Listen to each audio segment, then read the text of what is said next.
Minus 2√6 a plus 1 is equal to 0।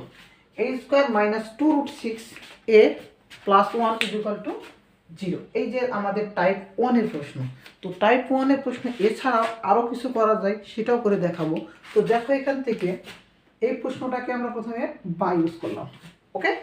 তো এখন দেখো এখান থেকে আমরা এই যে a স্কোয়ার আছে না, এই a স্কোয়ার বাদে যে চলক থাকবে, সেই চলক সংখ্যক যে সংখ্যা থাকবে সেটাকে আমরা ডান পক্ষে পার করব।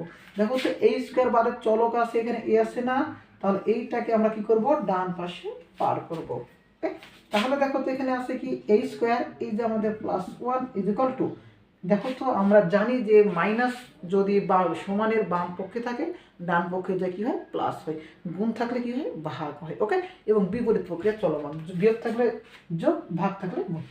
তাহলে দেখো এখানে এর পাশে এসে কী হবে, 2√6 a, 2√6 a। এখন আবার সেমভাবে দেখো এখানে 2√6 এ আছে না, এটা কি অবস্থায় আছে বলো তো, 2√6 এর সাথে গুণ অবস্থায় আছে।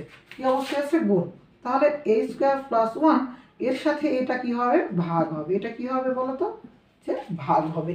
ক্লিয়ার? তাহলে এটা কি হলো, এখানে এসে ভাগ হলো। এইগুলো আমাদের অঙ্কের টাইপ 1-এর অবস্থা। এই টাইপের যতগুলো অঙ্ক পাবা সবগুলো সেমভাবে করবা। আমি বেশ কয়েকটা অঙ্ক তোমাকে দিচ্ছি, দেখো।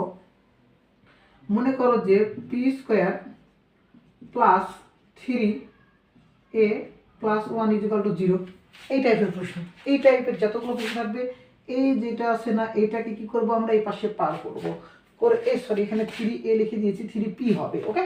তাহলে এখানে পার করে কি করব, পিটাকে যে গুণ অবস্থা আছে এই পাশে নিয়ে এসে কি করবো, ভাগ করবো। সবগুলো সেমভাবে।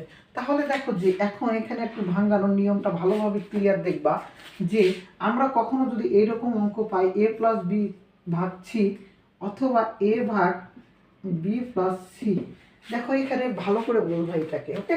তো যদি এইভাবে থাকে, আমরা এটাকে a প্লাস a ভাগ সি প্লাস বি ভাগ সি, আর এটাকে আমরা কখনো আবার a ভাগ বি প্লাস a ভাগ সি, এইভাবে যেন আমরা কখনো না ভাঙাই, তাহলে অবশ্যই সেটা কি হবে বলো তো, ভুল হয়ে যাবে, ওকে। কখনো ভুল হয়ে যাবে, 0 পাবো পরীক্ষায়। কখনো আমরা হরকে প্লাস থাকুক না কেন এটাকে ভাঙাইতে পারবো না, আমরা এটা লবকে ভাঙাইতে পারবো। কারণ এই কারণটা হচ্ছে এখানে দেখো তো, সি আর সি থেকে আমরা লসাগু কি করতে পারি, লসাগু সি। তাহলে এই যে সি আছে না, লসাগু আমরা যেটা পাবো সেটা হরের সাথে ভাগ হবে হয়ে লব যেটা থাকবে সেটা বসবে, এ সি সি কাটা যাবে, লব এ প্লাস বি ভাগ সি, এই যে আমাদের এ প্লাস বি ভাগ সি। তাহলে এইভাবে আমরা